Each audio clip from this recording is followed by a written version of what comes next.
The fluorescent lights of JFK Terminal 4 cast harsh shadows across the polished floors, reflecting off hurried travelers dragging oversized luggage through the congested departure area.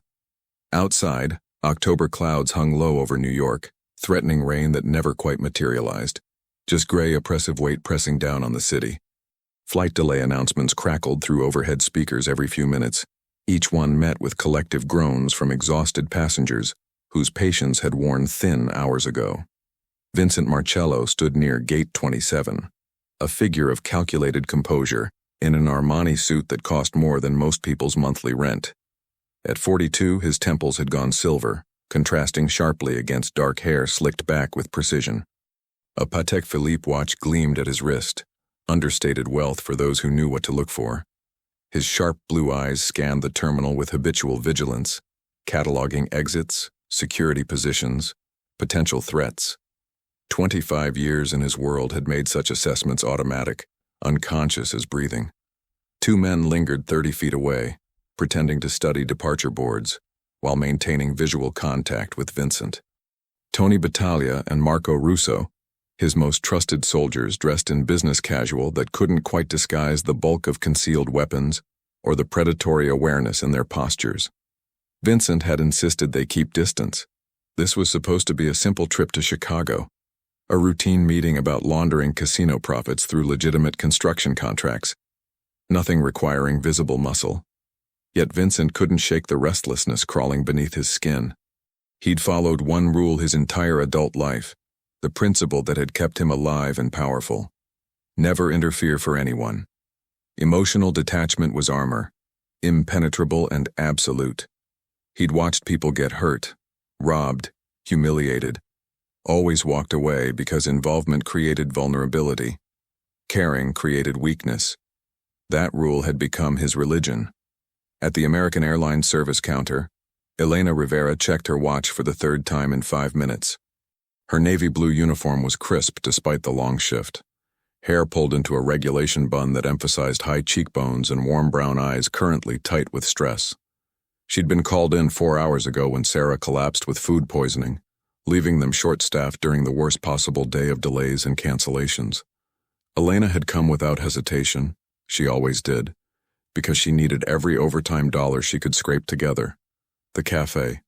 Always the cafe. Her mother's dream that had died with her in that terrible accident 5 years ago. Elena was going to resurrect it, recreate the warm little space where Maria Rivera had imagined serving tres leches cake and strong Cuban coffee to Brooklyn neighbors. Every extra shift, every skipped meal, every denied luxury went into that fund. She was $3,000 short, so close she could taste the cinnamon and sugar. This is absolutely unacceptable. The voice cut through the terminal's ambient noise like a knife. Elena looked up to see a man in his 50s striding toward her counter, red-faced and radiating fury. Robert Caldwell. She'd already dealt with him twice in the past hour, explaining as patiently as possible that his Chicago flight had been canceled due to mechanical issues, that the next available seat was tomorrow morning, that she truly was sorry for the inconvenience. "Sir, as I explained," Elena began, her professional smile firmly in place despite the acid churning in her stomach. "I don't care what you explained." Caldwell slammed both hands on the counter, making her flinch. "Do you understand who I am? I have a meeting with investors worth $8 million. $8 million. Your incompetence is costing me real money." Elena felt heat rising in her cheeks, aware of other passengers turning to watch the spectacle. She kept her voice level, refusing to give him the reaction he wanted. "Mr. Caldwell, I understand your frustration, but the mechanical issue is a safety concern and federal regulations—" "Don't lecture me about regulations." Caldwell's voice climbed another octave. "I want a manager, now. I want someone who actually knows how to do their job." "I can certainly call my supervisor," Elena said, reaching for her phone with hands that trembled slightly. "But the answer will be the same. There are no available flights until tomorrow." "Useless," Caldwell spat. "Absolutely useless." He grabbed the boarding pass she'd printed for his rescheduled flight and threw it directly at her face.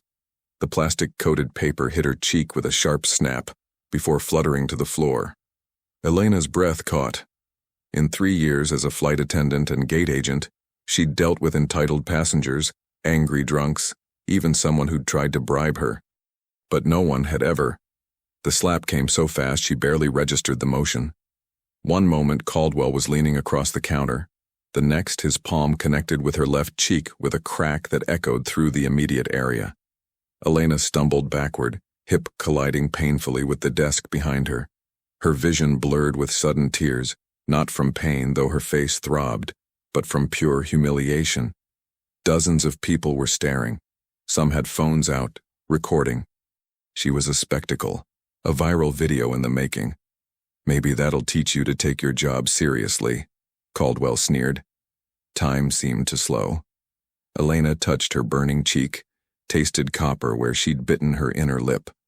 Through watery vision, she saw Caldwell's satisfied smirk, saw the shocked faces of bystanders, saw airport security finally starting to move through the crowd.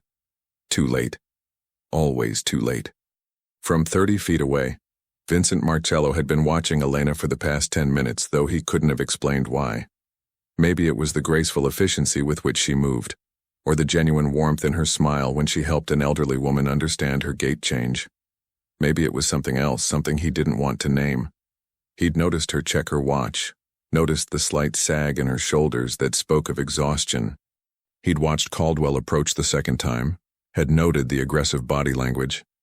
Vincent's instinct had been to move on, get his coffee, board his flight, forget he'd seen anything. Other people's problems were exactly that. Other people's. He'd cultivated that detachment carefully, methodically, over decades. But when Caldwell threw the boarding pass at Elena's face, something shifted in Vincent's chest. A memory, sudden and visceral, exploded behind his eyes. His mother, Maria Marcello, cowering against kitchen cabinets while his drunken father raged. Vincent at 9 years old, too small to intervene, too terrified to move. The helpless fury that had burned in his child's heart, the shame of his own weakness. And then Caldwell's hand was moving, and the crack of impact brought Vincent back to the present with shocking force. His feet were moving before his brain caught up. Tony noticed first, stepping forward with alarm. "Boss!" Vincent ignored him, cutting through the crowd with the purposeful stride of a man accustomed to people getting out of his way. They did. Something in his expression, in the cold set of his jaw, made even the most oblivious traveler shift aside. His rule, never interfere, was screaming in the back of his mind, but a louder voice drowned it out. Some lines couldn't be crossed. Not in front of him. Not anymore. Caldwell was still smirking, straightening his tie with satisfaction when Vincent's hand clamped around his wrist. The grip was controlled but unmistakably threatening, fingers positioned precisely over pressure points that could break bone with minimal effort. "You just made a serious mistake," Vincent said quietly. His voice was pitched low, conversational, but carried the weight of absolute certainty. Caldwell tried to jerk away and discovered he couldn't move. He looked up, meeting Vincent's eyes, and whatever he saw there made his face pale. "Who the hell are you? Let go of me. You're going to apologize," Vincent continued in that same soft, deadly tone.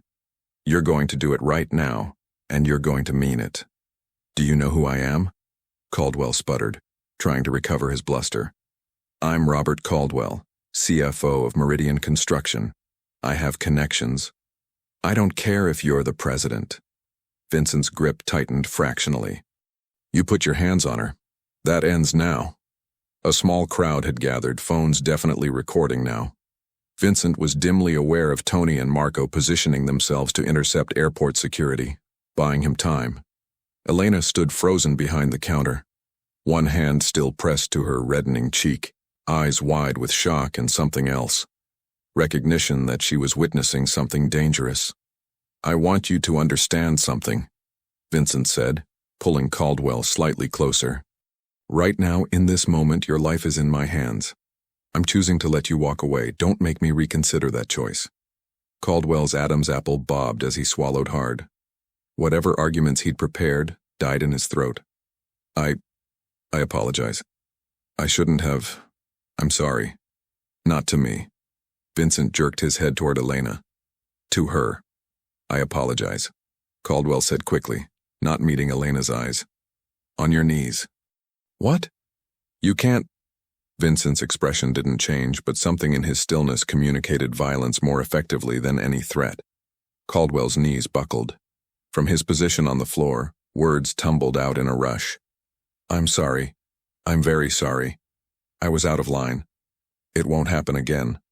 No, Vincent agreed. It won't. Airport security arrived then, 3 officers moving with purpose toward the scene. Vincent released Caldwell immediately, stepping back with his hands visible and empty. This man assaulted an airline employee, he said calmly, as if he'd simply been a concerned witness. Multiple people recorded it. He was just apologizing. The senior officer looked between Vincent, Caldwell, and the gathered crowd. Several people nodded confirmation, holding up phones. The narrative was clear, and Caldwell's position on the floor only reinforced it. Sir, you'll need to come with us, the officer said to Caldwell, helping him to his feet. As they led Caldwell away, Vincent finally turned to Elena. She was staring at him with an expression he couldn't quite read, gratitude mixed with wariness, confusion laced with something warmer. Her cheek was swelling, a red handprint vivid against olive skin. You didn't have to do that, she said softly. I know. Vincent reached into his jacket, extracted a business card from an Italian leather holder and placed it on the counter between them. The card was simple. Vincent Marcello and a phone number. No company, no title. If he tries anything else, if there's any retaliation at all, you call that number. Elena picked up the card with trembling fingers, studying it. Who are you? Someone who understands when a line's been crossed. Vincent held her gaze for one moment longer than necessary. In her eyes he saw strength that hadn't been broken by what she'd just endured, dignity that refused to crumble under humiliation. It called to something buried deep inside him, something he'd thought long dead. Take care of that cheek. Ice, then arnica cream. Before she could respond, before he could question what the hell he was doing, Vincent turned and walked away. Tony and Marco fell into step beside him, both carefully silent until they'd cleared the immediate area. Boss, Tony finally ventured, that's going to be all over social media in about 10 minutes. I know. Sal's not going to be happy. I know that too. Marco exchanged a glance with Tony. This ain't like you, Mr. Marcello. Getting involved like that. What happened? Vincent didn't answer immediately. They'd reached his gate, boarding already underway for the Chicago flight that had replaced his original departure. He looked back once toward the American Airlines counter, but Elena had been led away by her supervisor, probably to file incident reports and have her injury documented. Some rules, Vincent said quietly, need to be broken. Neither Tony nor Marco knew what to say to that. Elena sat in the break room's worn chair, an ice pack pressed to her throbbing cheek, while her supervisor, Janet, documented the incident with mechanical efficiency. Other flight attendants hovered nearby, offering sympathy and rage on her behalf. The union rep had been called.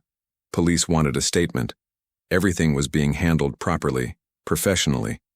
But Elena's mind kept circling back to the man in the Armani suit. Vincent Marcello. She'd Googled the name on her phone while Janet stepped away, but found almost nothing. Just a few mentions in New York business registries, properties owned through various LLCs, nothing concrete. The absence of information was somehow more telling than a detailed biography would have been. Honey, you're lucky that guy stepped in, Janet said, not unkindly. Caldwell could have done worse before security got there. Yeah. Elena touched the business card in her pocket. Lucky. Her phone buzzed with a text from her roommate, Iris, who'd apparently already seen the video making rounds on Twitter. OMG. Are you okay? That guy who helped you looks dangerous. Like Mafia dangerous. Be careful. Mafia. The word stuck in Elena's mind. She thought about the way Vincent had moved through the crowd, the immediate obedience his presence commanded, the controlled violence in his grip, the expensive suit and the cold eyes, the unnamed business card. She should be frightened. She should throw the card away and forget the whole thing. Instead, Elena tucked it deeper into her pocket and wondered what kind of man breaks his own rules for a stranger. On the private jet to Chicago, Sal had insisted Vincent take the company plane after the incident. Vincent stared out at clouds turning gold in the sunset. His phone had already blown up with calls from his consigliere, his underboss, even his sister asking what the hell he'd been thinking. He'd answered none of them. Instead, he kept seeing Elena's face. The shock, the tears she'd fought back, the stubborn pride that kept her standing tall despite the humiliation. He kept feeling the snap of satisfaction when Caldwell had dropped to his knees, the rightness of the intervention even as it violated everything he'd built his survival on. Vincent Marcello, who hadn't acted on impulse in 20 years, who'd made detachment into an art form, had just broken his cardinal rule. For a woman whose name he didn't even know yet. The phone buzzed again. This time Vincent answered. "I hope you have a good explanation," Sal's gravelly voice said without preamble. "I don't."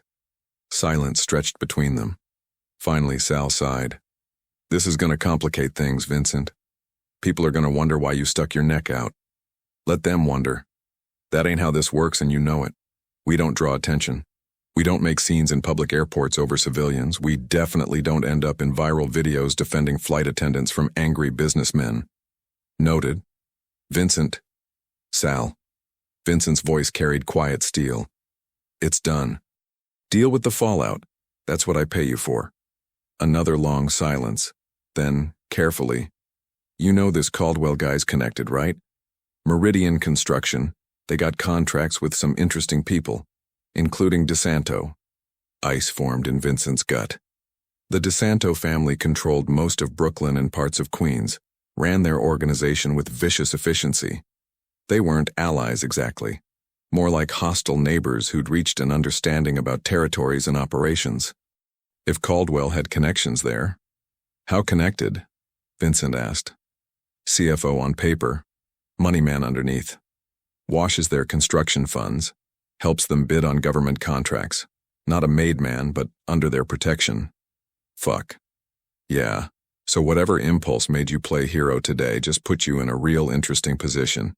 DeSanto's gonna want to know why you embarrassed their guy, and they're gonna want answers. Vincent closed his eyes.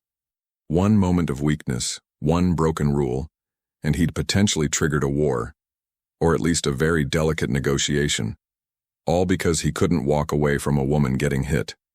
"Handle it," Vincent said finally. "Set up a meeting when I get back. Smooth it over." "I'll try.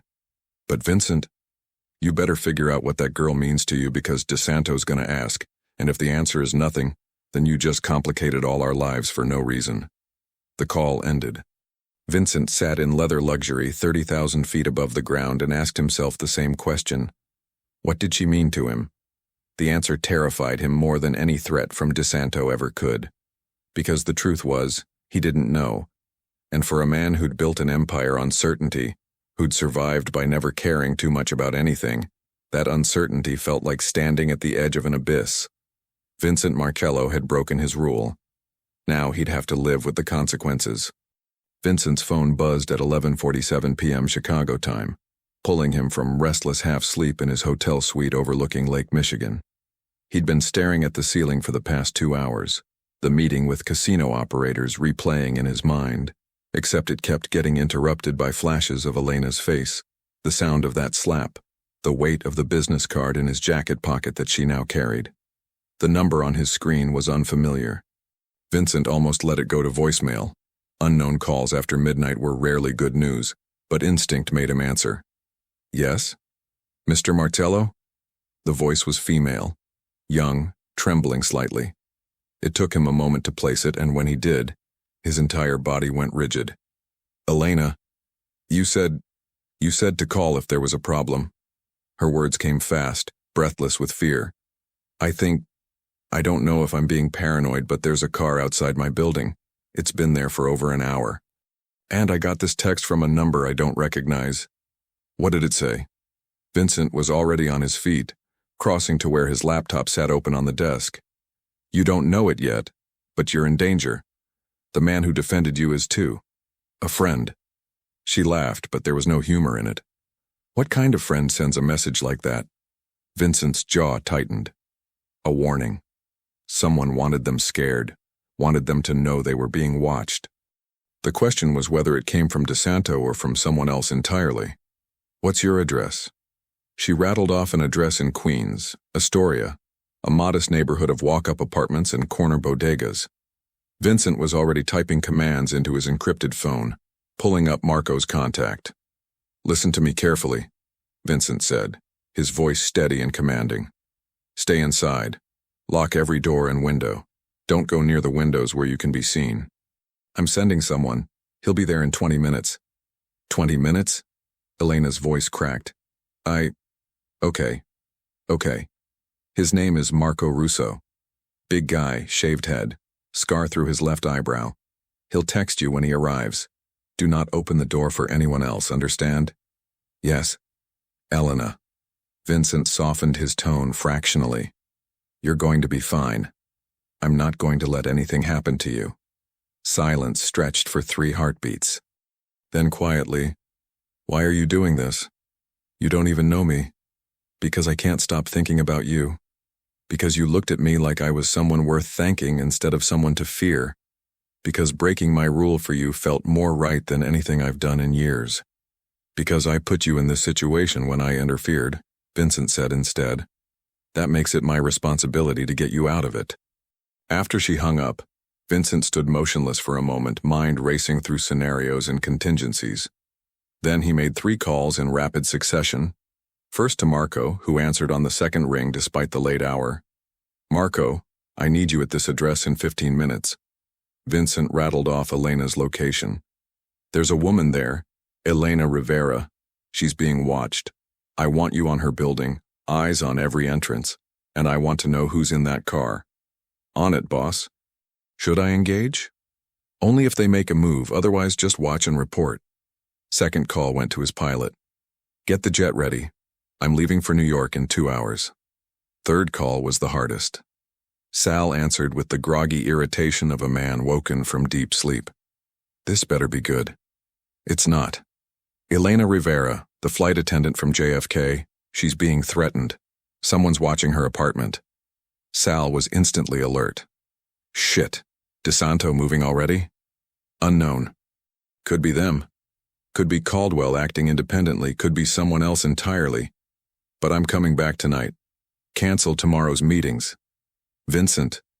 Sal's voice carried warning. "You're making this a bigger deal than it needs to be. Send Marco, let him handle it. You flying back in the middle of the night for this girl is going to send a message to the whole organization." "What message is that?"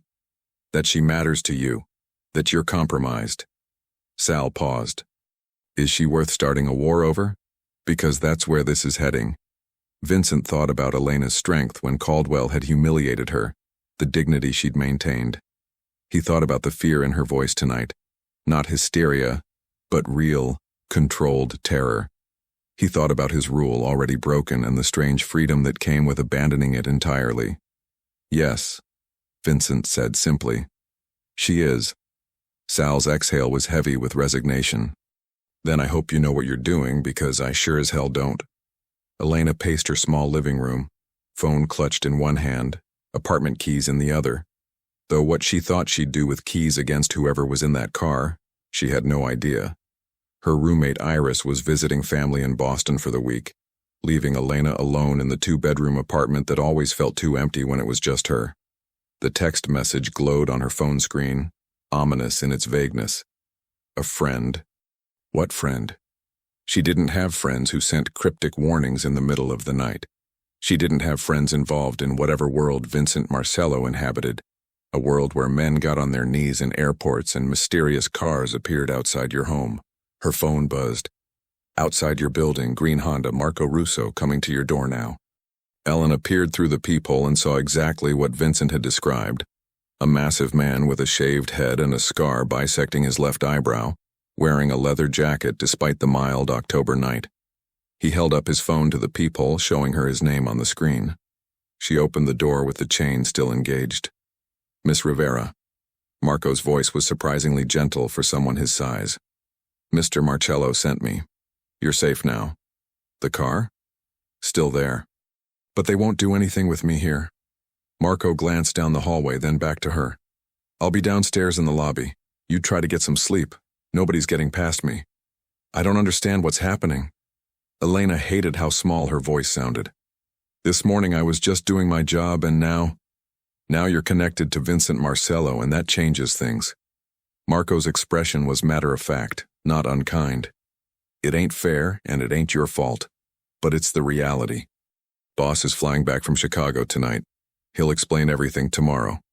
After Marco left, Elena double-checked every lock, then collapsed onto her couch. Sleep was impossible. She spent the next 3 hours Googling Vincent Marcello more thoroughly, falling down rabbit holes of forum speculation and true crime blogs. The pattern emerged slowly. Mentions in connection with alleged organized crime, properties owned through shell corporations, a name that appeared in the margins of federal investigations but never at the center. He was Mafia. Had to be. And she'd called him for help. Elena's phone showed 3:17 a.m. when exhaustion finally dragged her under. Her last conscious thought was of Vincent's eyes, cold blue, calculating, but with something else underneath. Something that had made him break whatever code he lived by. Something that terrified her almost as much as the car outside. Vincent's jet touched down at Teterboro Airport at 6:23 a.m., sunrise painting the New York skyline in shades of amber and rose. He'd slept maybe 40 minutes during the flight, mind too wired with contingency plans and threat assessments. Tony had met the plane, bringing fresh clothes and an update. Marco reports the car left around 4 a.m., circled the block twice, then headed toward Brooklyn. He got plates registered to a rental company. Dead end. Security footage from her building? Grainy, but Marco grabbed it, sending to our guy to enhance. Vincent changed in the car, replacing his rumpled suit with fresh charcoal wool and a black shirt. No tie. He was going for approachable, not intimidating. Though with his reputation, that was probably impossible. They arrived at Elena's building at 7 a.m. Marco was still in the lobby, looking alert despite the all-nighter. She went to sleep around 3, haven't heard anything since. Vincent nodded, then surprised both his men by saying, "Wait here, I'm going alone." Tony opened his mouth to protest, thought better of it, and simply nodded. Elena's apartment was 3C. Vincent climbed the narrow stairs, noting the peeling paint and flickering hallway light. This was a building where people worked hard to make rent, where every dollar mattered. The kind of building he'd grown up in, before violence and ambition had lifted him into penthouses and private jets. He knocked softly. No answer. Knocked again, slightly louder. The door cracked open, chain still engaged, and Elena's face appeared in the gap. She looked exhausted, hair loose around her shoulders, wearing an oversized NYU sweatshirt and cotton shorts. The bruise on her cheek had darkened to purple overnight. "You came back," she said, surprise evident in her voice. "I said I would." Vincent kept his hands visible, non-threatening. "Can I come in? We need to talk." Elena studied him for a long moment, and Vincent found himself holding his breath. This was the moment she could shut him out, tell him to handle his mess without dragging her deeper into it. He wouldn't blame her. Instead, she closed the door, unlatched the chain, and opened it fully. Coffee? The apartment was small but meticulously clean, filled with carefully chosen second-hand furniture and photographs. Elena with an older woman who shared her features, clearly her mother. Plants crowded the windowsill, thriving despite the modest light. A bookshelf overflowed with worn paperbacks. Everything spoke of someone making a home from very little, finding beauty in limitations. "Please," Vincent said. They sat at her tiny kitchen table while an ancient coffee maker sputtered and hissed. Elena folded her arms across her chest, defensive but trying to hide it. "So, are you going to tell me who you really are? Because I Googled you, and the internet has some interesting theories. I'm someone who solves problems." Vincent met her gaze steadily, often in ways that aren't strictly legal. Mafia. He didn't confirm or deny. That word means different things to different people. It means organized crime, violence, extortion. Elena's voice hardened. It means the kind of men my mother cleaned houses for, the kind who looked through her like she wasn't human. Vincent absorbed that, the flash of old pain in her eyes. Your mother was right to stay away from that world. I'm not going to lie to you and pretend I'm something I'm not. But I'm also not going to apologize for what I did yesterday. He put his hands on you. That's unacceptable. And now I'm being followed because of it. Yes. Vincent's honesty was deliberate, calculated. She deserved truth, even ugly truth. The man who hit you, Robert Caldwell, has connections, powerful ones. People who don't appreciate him being humiliated publicly. Elena poured coffee with shaking hands, slopping some onto the counter. So what happens now? They come after me? After you? I don't know yet. That's what I'm trying to find out. Vincent accepted the mug she slid across the table. But until I do, you're not safe here. This building has no security, one exit, and your apartment faces the fire escape. If someone wanted to get to you, it would take them about 90 seconds. So what are you suggesting? I hide? I can't afford. Elena stopped herself, pride stiffening her spine. I can take care of myself. I know you can. You've been doing it your whole life, haven't you? Vincent's voice gentled. But this is different. These people play by rules you don't understand, and they don't care about collateral damage. Please, let me protect you until this resolves. How? You're going to move into my apartment? The sarcasm didn't quite mask her fear. I have a property in the Hamptons, private, secure, full security system. You stay there for a few days while I handle the situation. Elena laughed, sharp and disbelieving. You're insane. I have a job. Had a job. I got suspended yesterday pending investigation of the incident. I have bills, responsibilities. I can't just disappear to the Hamptons with some mafia boss I met yesterday. Your job suspended you for being assaulted. That tells you everything about their priorities. Vincent leaned forward. And those bills won't matter if you're dead. The bluntness hit her like cold water. Elena's face went pale, the reality of her situation finally settling in fully. This is insane, she whispered. Yesterday morning I was worried about rent, now I'm... She was interrupted by the sound of breaking glass from her bedroom.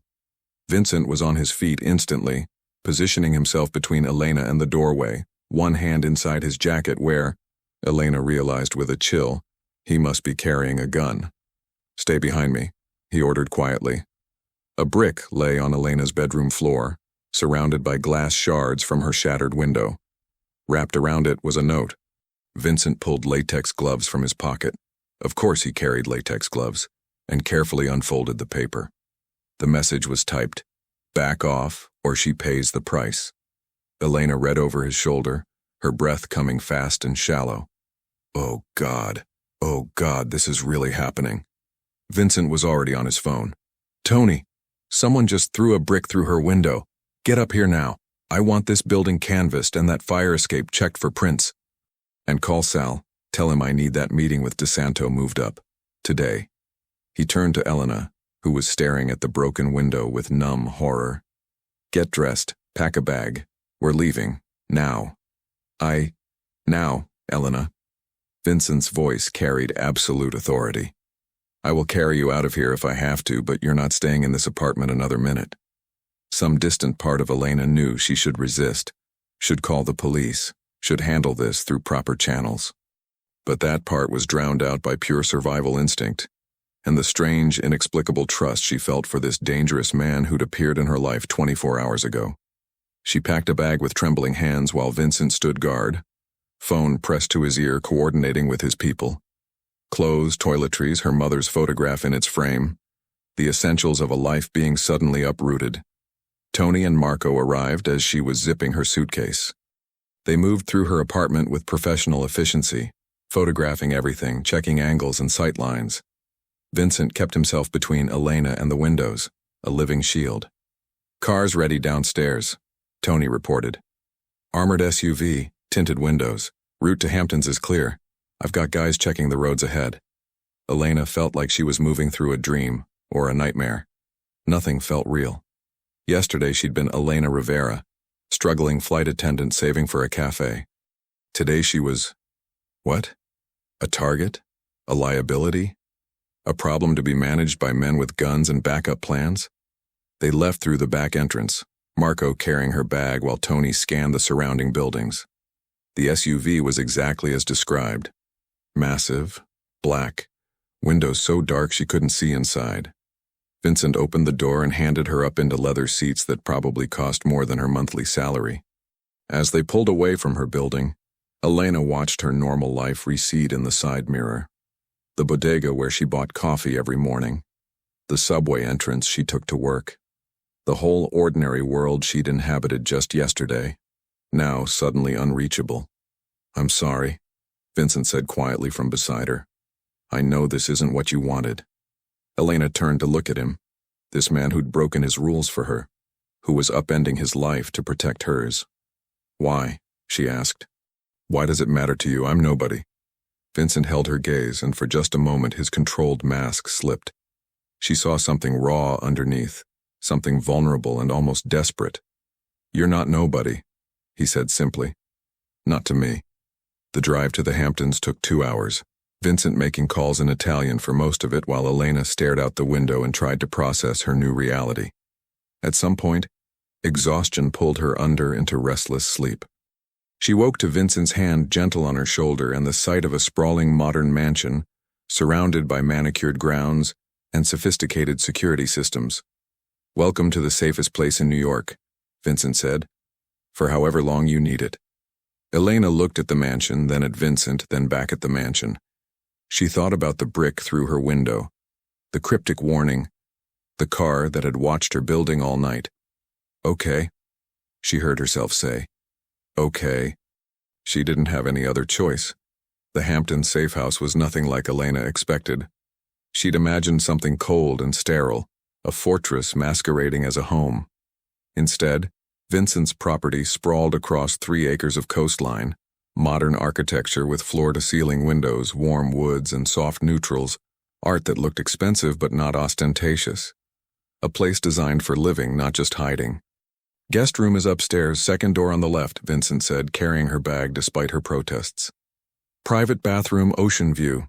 Security system is armed perimeter only. You can move freely inside the house." Elena followed him up floating stairs, hyper-aware of his presence, the expensive cologne mixing with something earthier.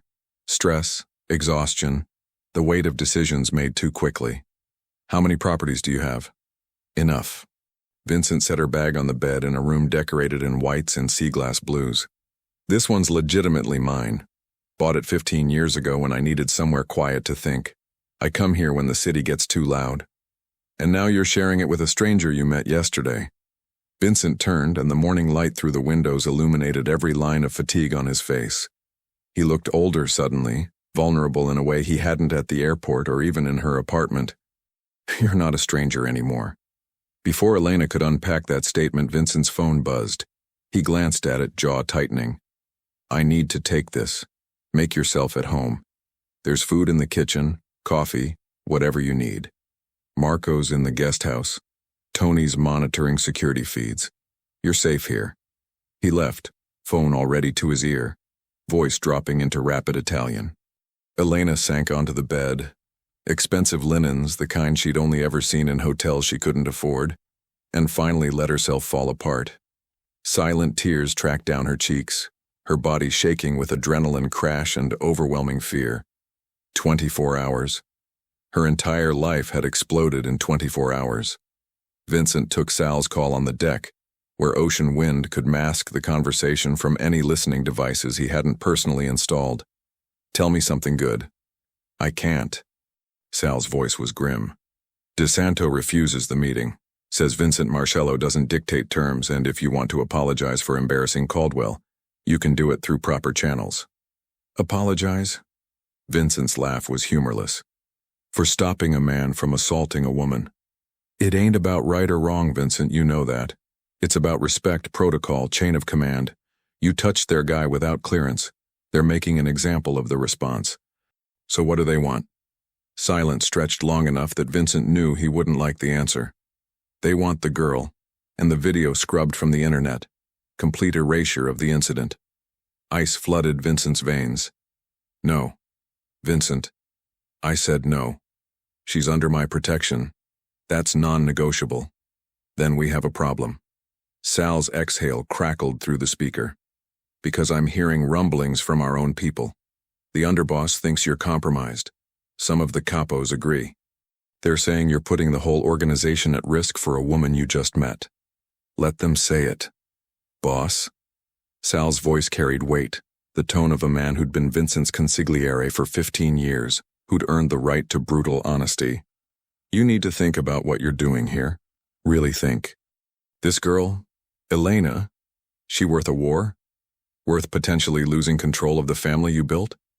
Vincent watched waves crash against the private beach, thinking about Elena's face when she'd read that threatening note, the fear she'd tried so hard to hide, thinking about his mother who'd had no one to protect her, about every woman he'd walked past in his life, every victim he'd ignored because involvement meant weakness.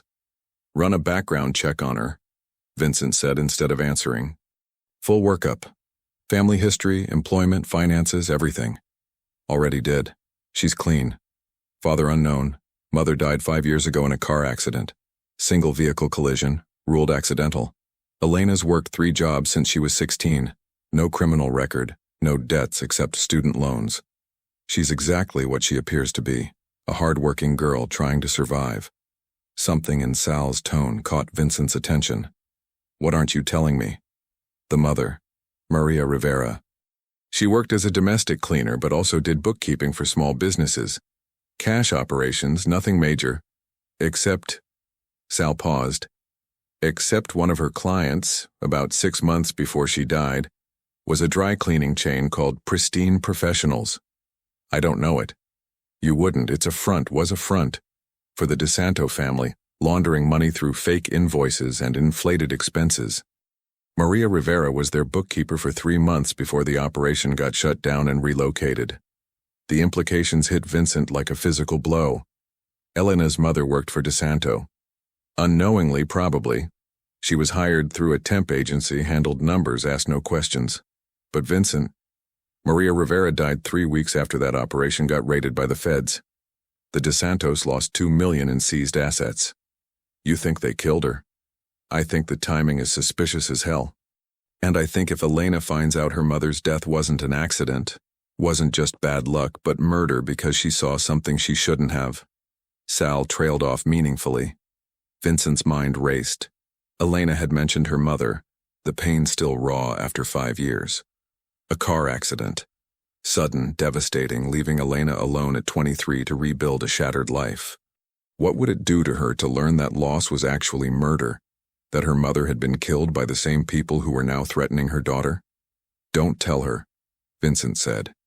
Not yet. Boss, I need to verify it first. Get me everything on that accident. Police reports, witness statements, forensics. If there's evidence of foul play, I want it. But Elena doesn't hear about this until I'm certain. And if it's true, you gonna tell her then? Explain that the world you're part of killed her mother? Vincent closed his eyes. I don't know. After Sal hung up, Vincent stood on the deck for a long time, watching Elena through the window. She'd come downstairs, was making coffee in his kitchen with mechanical movements of someone going through familiar motions to maintain sanity. She looked small in his house, displaced but trying to adapt. Stronger than she probably realized. He was falling for her. The admission came with startling clarity. In 36 hours, Elena Rivera had done what no woman in 20 years had managed, made him care enough to risk everything. And now he was discovering her tragedy might be woven into his world in ways that could destroy whatever fragile connection was forming between them. Vincent made a decision. He would find the truth about Maria Rivera's death, and if the DeSantos were responsible, he would make them pay. Not for Elena's sake, though that would have been reason enough, for his own. Because he was tired of being part of a world where innocent women died and nobody cared. Elena found Vincent an hour later in what he called his office, a room lined with books and equipped with enough computer monitors to run a small country. He was hunched over a laptop, jaw tight with concentration. Hey, she said softly from the doorway. I made coffee. Figured you could use some. Vincent looked up and something in his expression shifted when he saw her. Softened. Thank you. Thank you. They sat in leather chairs by the window, coffee steaming between them, ocean providing white noise backdrop. Elena had changed into jeans and a soft gray sweater, hair pulled back in a ponytail. The bruise on her cheek had darkened further, vivid against her skin. Can I ask you something? Elena said finally. Anything, Have you ever wanted out? Of this life, this world? She gestured vaguely. Or is this who you always wanted to be? Vincent considered the question, surprised by its directness. I never wanted this. I fell into it. Neighborhood kid looking for protection for family. The mob gave me both. By the time I realized what I'd become, I was too deep to leave. And if I'm honest, I was good at it. Am good at it. Leadership, strategy, reading people. He paused. But there are days I wish I'd chosen differently. Like today? Especially today. Vincent met her eyes. Because you're here. In danger. Because of choices I made. And I can't seem to regret them, which probably makes me a terrible person. Elena studied him with unsettling intensity. I don't think you're terrible. Dangerous, yes. Probably ruthless when you need to be. But terrible? No. She sipped her coffee. Terrible people don't fly back from Chicago at midnight because a stranger called for help. You're not a stranger. Then what am I? The question hung between them, loaded with implications neither was quite ready to examine. Vincent opened his mouth to answer when his phone buzzed urgently. Tony's name flashed on screen. What is it? Boss, we got a problem. Someone just delivered a package to the main gate. No courier service, no return address. Just a box addressed to Elena Rivera. Every muscle in Vincent's body tensed. Don't touch it, I'm coming down. He was already moving, Elena following despite his gesture for her to stay. What's happening? Package at the gate. Could be nothing, could be a threat. Stay here. If it's addressed to me, which is exactly why you're staying here. Vincent's tone brooked no argument. He grabbed a handgun from his desk drawer. Elena's eyes widened and headed for the door. Marco materialized from somewhere, armed and alert. The package sat on the security station desk, small and innocuous.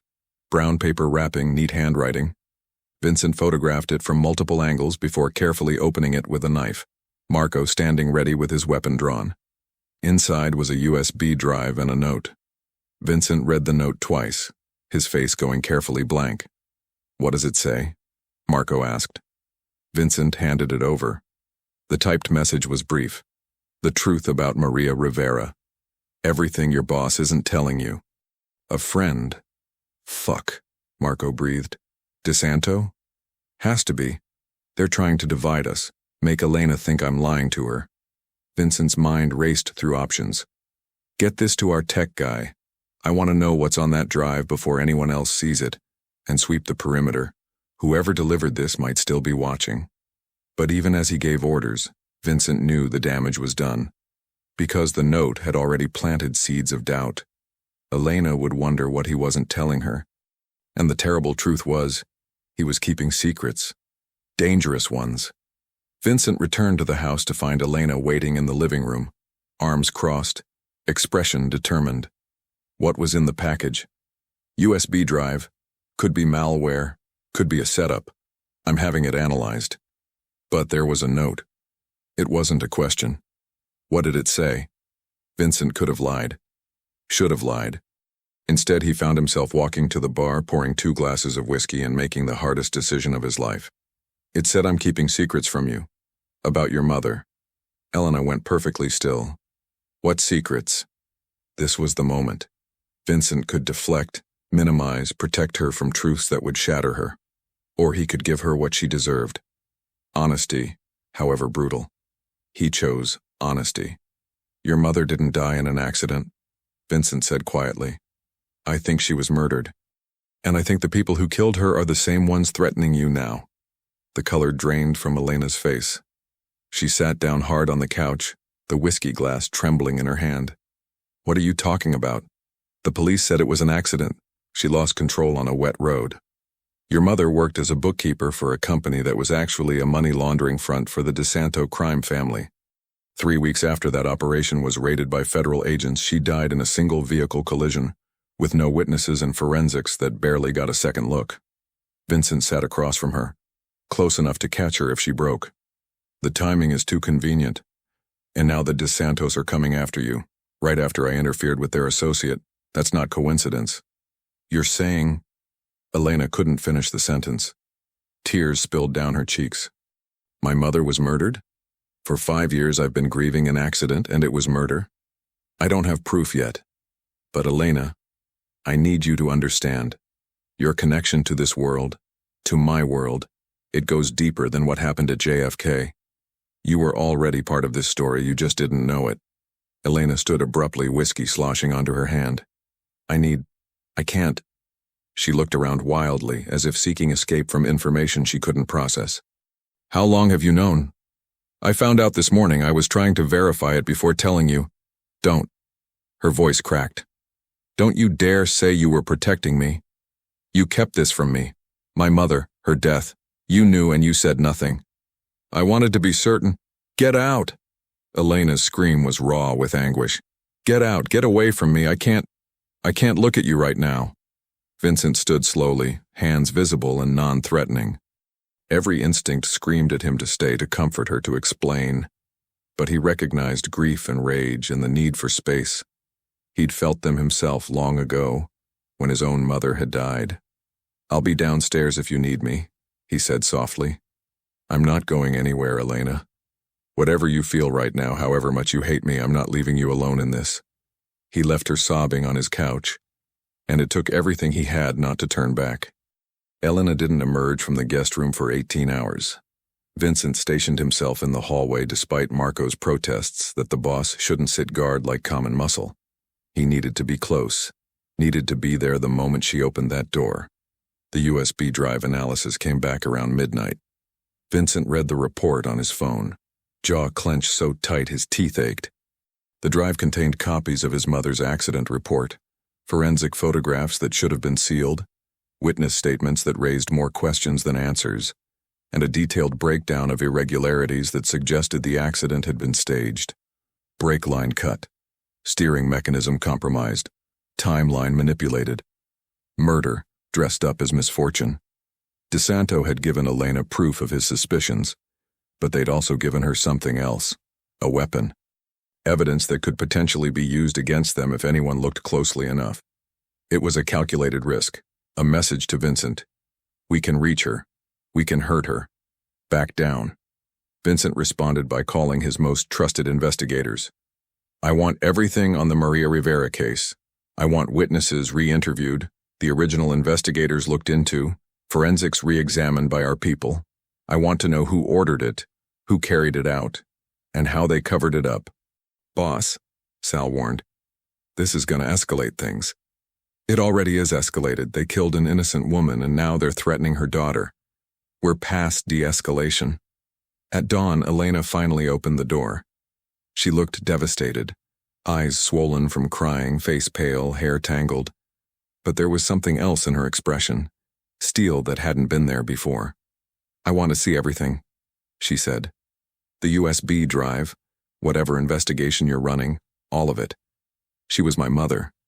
I have a right to know. Vincent stood. Are you sure? Some of it is hard to see. I've spent 5 years thinking her death was random, meaningless. Just bad luck on a rainy night. Elena's voice was steady despite the tears still tracking down her cheeks. If it was murder, if she died because she knew something or saw something, then her death meant something. And I need to know what. They spent the next 3 hours in Vincent's office, Elena reading reports and forensic analyses with growing horror. Vincent stayed close, ready to catch her when the weight became too much. She asked precise questions, processed information with startling clarity despite her grief. The brake line, she said finally. The report says it was corroded, but the forensic photos show a clean cut. Why didn't the original investigators catch that? Either they were incompetent or they were paid not to look too closely. Paid by the DeSantos. Most likely. Elena stared at a photograph of her mother's car, crumpled against a tree. She knew something. That's why they killed her. She saw something in those books, something that made her dangerous. That's my theory. So somewhere, there might be evidence. Notes, copies, something she kept as insurance.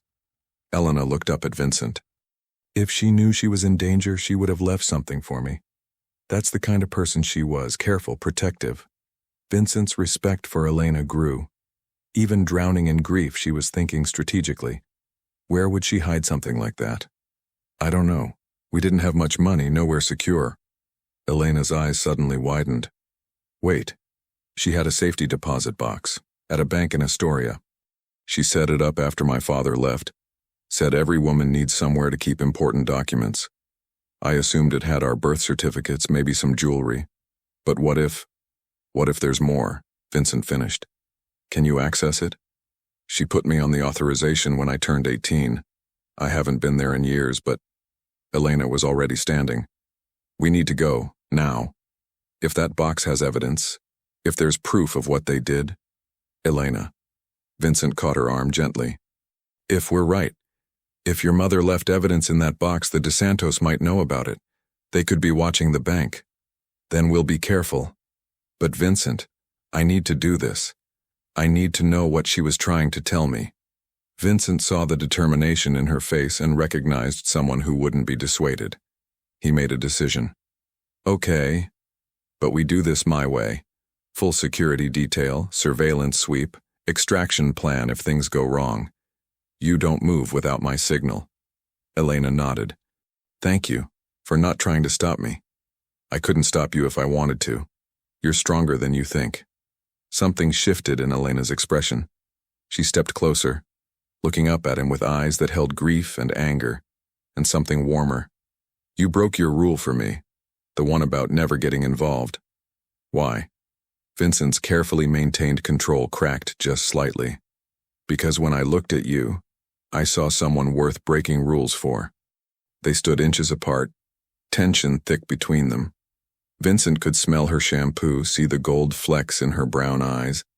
He wanted to kiss her so badly his chest ached with it. But this wasn't the time. Not when she was drowning in betrayal and loss. Elena seemed to feel it too. She stepped back, breaking the moment. Let's go to the bank. Let's find out what my mother died protecting.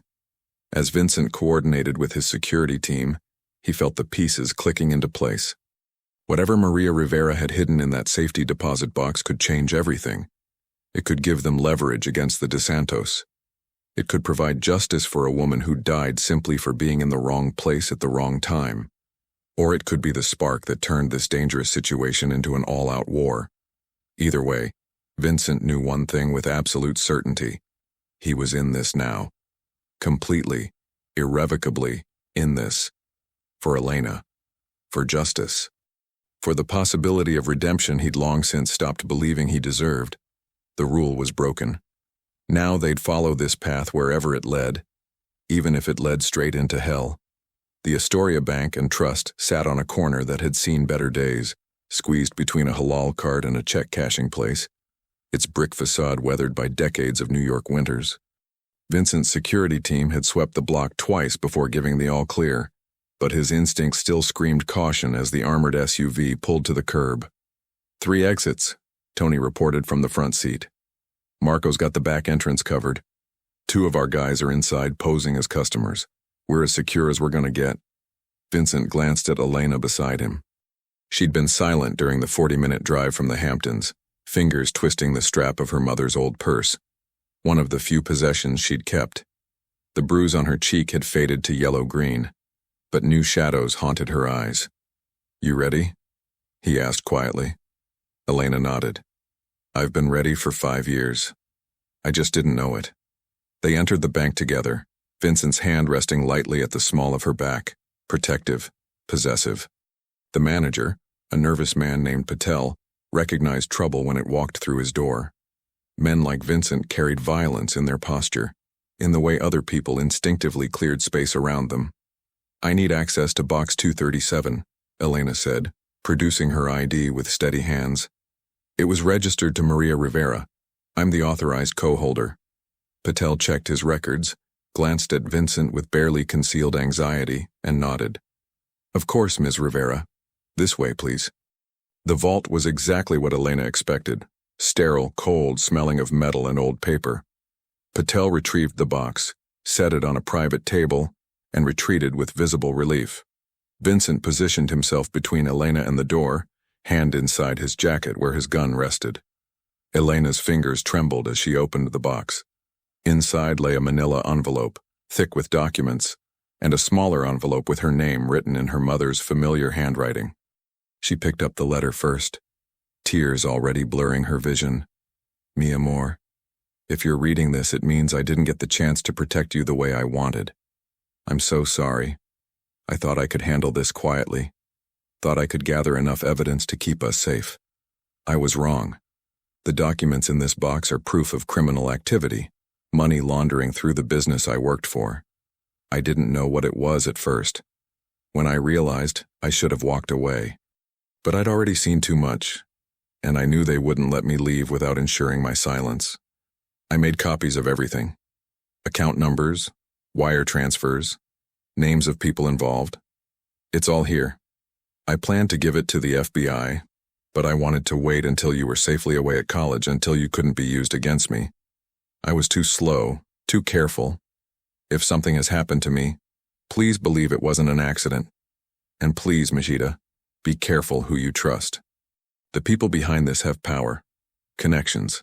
They can make anything look legitimate, but they can't erase the truth. That's what's in this box. Truth. Use it wisely. Use it to stay safe. And know that every decision I made because I love you more than life itself.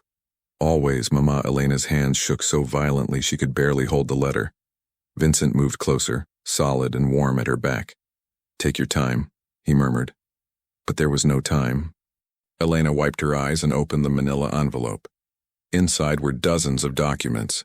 Bank statements, wire transfer records, photographs of ledgers showing payments made to shell companies. And names.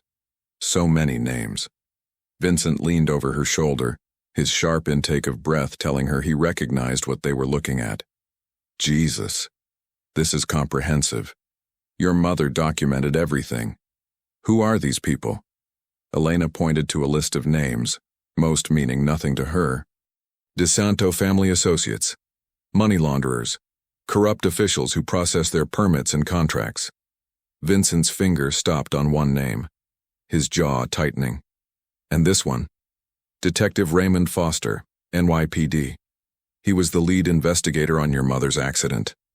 The implications hit Elena like a physical blow. He covered it up. He made sure it looked like an accident because he was on their payroll. Yes. Vincent pulled out his phone, photographing every page. Elena, this is dynamite. This isn't just evidence of money laundering. It's evidence of murder, corruption, conspiracy. If this goes public, it brings down half of DeSanto's operation and takes a dozen cops and politicians with it. Elena stared at the documents. Her mother's legacy, purchased with her life. What do we do with it? We use it. But carefully. Vincent's mind was already working through strategies. If we go to the feds directly, there's no guarantee it won't get buried again. But if we leak it strategically, to multiple journalists and law enforcement agencies simultaneously, they can't stop it all. Will that keep me safe? Vincent met her eyes, and his honesty was brutal. It'll make you a witness instead of a target. The DeSantos can't touch you without confirming everything in these documents. It's mutually assured destruction. But you, Elena said slowly, realization dawning. If this comes out, if it exposes DeSanto, your world will know you helped me. They'll see it as betrayal. Yes. Vincent, I can't ask you to... You're not asking, I'm choosing. Vincent's voice was firm. I'm choosing you over them, over the organization, over the life I built. Because for the first time in 20 years, something matters more than survival and power. Elena searched his face, seeing the truth there. The commitment, the consequences he was willing to accept. You'll lose everything. Not everything. I'll have you. If you'll have me. The moment stretched between them, heavy with possibility and danger. Elena thought about her mother's letter, the warning to be careful who she trusted.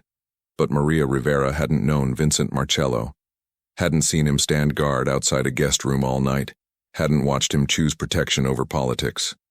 We need copies, Elena said finally. Multiple copies in multiple locations. If something happens to us, already on it. Vincent was texting Tony. We'll digitize everything, distribute it through encrypted channels. By tonight, this information will be in 20 different secure locations. The DeSantos touch either of us, it all goes public immediately. They spent another hour in the vault, cataloging and photographing. Elena found other things in the box too.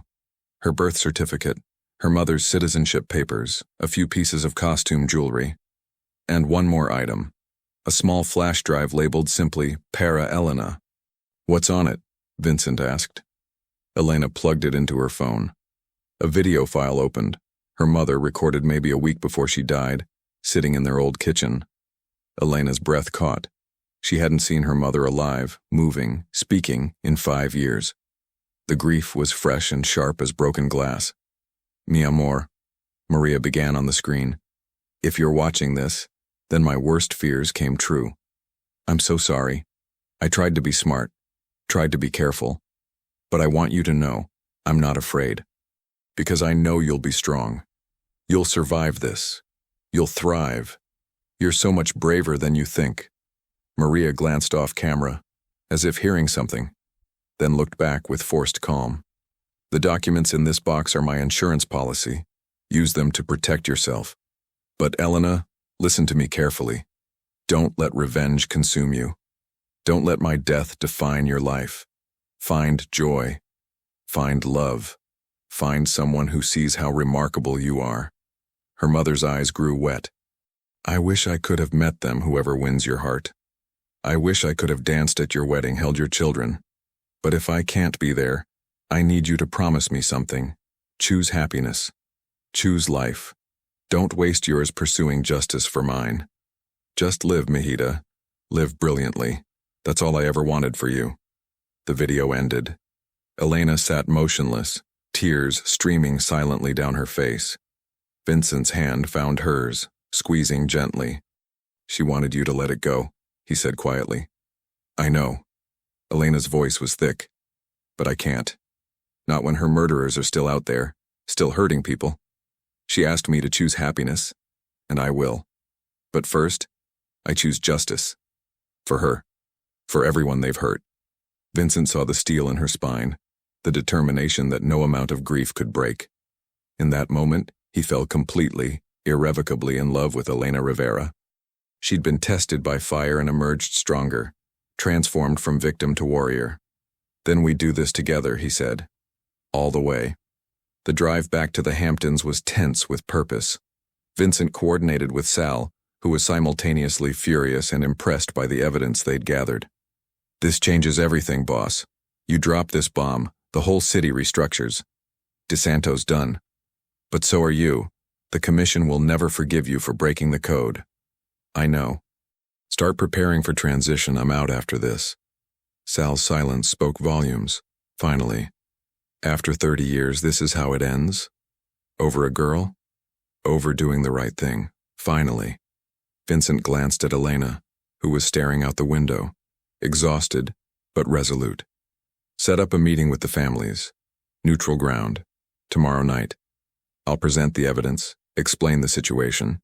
They can either support me or cut ties. Their choice. You're giving them an ultimatum. I'm giving them the truth. What they do with it is their business." Back at the safe house, Elena collapsed on the couch, emotionally drained. Vincent poured her a glass of wine, then sat beside her, close but not touching, giving her space to process. "What happens now?" Elena asked. "Tomorrow night I meet with representatives from the 5 families, the power structure that runs organized crime in New York. I present the evidence, explain that DeSanto is compromised and too dangerous to leave in power. They'll vote on whether to support exposing him or maintain the status quo. And if they vote against you, then I do it anyway and become an outcast. Marked man." Vincent's tone was matter-of-fact. "But I have contingencies, resources, safe locations, people loyal to me personally rather than the organization. We disappear until the heat dies down."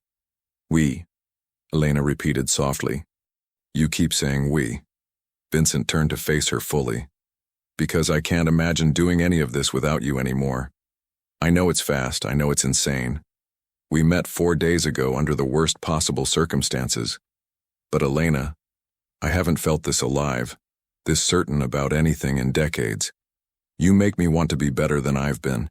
Make me remember why I got into this life in the first place, to protect people, to have power for a purpose. Elena set down her wine glass and shifted closer. I should be terrified of you. You're a criminal. You've done things I probably don't want to know about. Your world got my mother killed. I know. But when I look at you, I don't see a monster. I see someone who's been surviving in hell for so long he forgot what heaven looked like. Elena's hand found his face, tracing the line of his jaw. I see someone who broke every rule he lived by because it was the right thing to do. Vincent's control, already frayed, snapped completely. He pulled Elena into his arms and she came willingly, eagerly. Their kiss was desperate, hungry, tasting of grief and wine and the electric thrill of danger. Elena's fingers tangled in his hair, and Vincent's hands spanned her waist, pulling her closer until there was no space between them. They broke apart, breathing hard, foreheads pressed together. I can't promise you safety, Vincent said roughly. I can't promise normal. But I can promise I'll spend the rest of my life protecting you, choosing you, putting you first. That's all I need, Elena whispered. That's everything. They made love that night, with an intensity that felt like claiming and surrender all at once. Vincent worshipped Elena's body like she was sacred, and she showed him what trust looked like, giving herself completely to a dangerous man who'd proven he'd rather die than let her be hurt. Afterward, tangled in expensive sheets, Elena traced the scars on Vincent's chest, old wounds from a violent life. Tell me about this one. Knife fight when I was 19. Dispute over territory. This one? Bullet, a hit that went wrong. And this? Her fingers stopped over his heart. That one you gave me. The first time you smiled at me in that airport, right before everything went to hell. It doesn't show, but it's there. Elena laughed, and the sound filled something hollow in Vincent's chest. You're ridiculous. I'm serious. You cracked something open in me, Elena, something I thought was dead, and I'm terrified of it, but I'm more terrified of losing it. She kissed him, slow and sweet this time. You won't lose me. We're in this together now. Whatever comes. The meeting took place in a warehouse in Red Hook, neutral territory, swept for bugs, guarded by soldiers from all 5 families. Vincent arrived with Tony and Marco, dressed in a sharp suit that was probably unnecessary but felt like armor. Elena had wanted to come, but he'd convinced her to stay at the safe house with trusted guards. This wasn't her world, and he wouldn't risk her safety to make a point. The families sat around a large table, DeSanto's representative, conspicuously absent their boss. Sal had positioned himself near Vincent, a show of loyalty that didn't go unnoticed. The tension was thick enough to cut. Gentlemen, Vincent began, standing because he'd never been good at sitting when he could dominate a room. Thank you for coming. I've called this meeting because we have a problem. A cancer in our ranks that threatens all of us. He laid out the evidence methodically. Maria Rivera's documents, proof of the DeSanto family's compromised operations, the murder they'd covered up. He detailed how law enforcement had infiltrated their money laundering operations, how exposure was inevitable now that multiple copies of the evidence existed. DeSanto is finished, Vincent concluded. The only question is whether his downfall takes the rest of us with him, or whether we cut ties now and minimize the damage. DeSanto's representative, a weasel-faced man named Carmine, stood abruptly. This is bullshit. Markello's making accusations without proof. Vincent slid a laptop across the table, the documents displayed clearly. That's proof. Your boss killed an innocent woman to cover his tracks, and now it's going to bury him. The choice you all need to make is whether you go down with him. The room erupted in argument. Some saw Vincent's logic. Others accused him of orchestrating a power grab. Sal tried to mediate, but the situation was deteriorating rapidly. Then Carmine made a fatal mistake. He pulled a gun. Nobody leaves this room until... He didn't finish the sentence. Vincent moved with the speed of a man who'd survived decades through violence. He disarmed Carmine before Tony or Marco could react, slamming the man's face into the table with controlled brutality. Here's what's going to happen, Vincent said into the stunned silence, gun now in his hand. You're all going to vote. Support removing DeSanto, or walk away from this alliance. But understand, those documents go public tomorrow regardless. The only question is whether you're ready for the fallout. One by one, the families voted. 3 supported Vincent's proposal. 1 abstained. DeSanto's representative, bleeding from his broken nose, was the only dissent. "It's done," Sal announced. "DeSanto is out. Vincent, you have our support in managing the transition." But Vincent was already moving toward the door. "Sal handles the transition. I'm out too." The room went silent. "What?" Sal's voice was sharp with shock. "I'm done. I'm walking away from the organization effective immediately. You want to know why I broke protocol? Why I risked everything? Because I found something worth more than power, more than this life. And I'm not giving her up for any of you." He looked around the table at men he'd known for decades, faces frozen in disbelief. "I'm resigning as boss. Sal takes over. Anyone has a problem with that, we can settle it right now. But Elena Rivera is off limits. She's under my permanent protection, and if anyone touches her, I'll burn this entire city to the ground. We clear?" No one challenged him. Vincent Marcello walked out of that warehouse a free man for the first time in 30 years. 3 months later, Brooklyn looked different in the soft light of early morning. Vincent carried 2 coffees down the sidewalk, dodging the usual chaos of the neighborhood waking up. The small cafe on the corner had been renovated over the past few weeks. New paint, fixed windows, a sign that read, "Maria's," in elegant script. Inside, Elena was arranging pastries in the display case, hair tied back with a bright scarf, flower on her cheek. She looked up when he entered, and her smile was everything.